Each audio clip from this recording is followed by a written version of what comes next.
Welcome to a new era in the Gambia, where innovation meets sustainability. Fortis Invicta has unveiled a groundbreaking circular hub that's transforming agricultural waste into a powerhouse of renewable energy.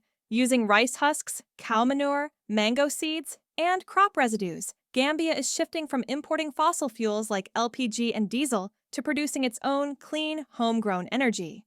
This cutting-edge modular refinery combines solar, biogas, and zero-waste technology not only to stabilize Gambia's local energy supply, but also to create new job opportunities, bolstering the economy. Imagine a future powered by Gambians, not reliant on global oil markets. This change signifies more than just an energy shift. It's a monumental step toward national energy resilience and a climate-safe future.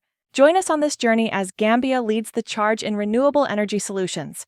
Discover more at www.fortisinvicta.com. Let's fuel our future together.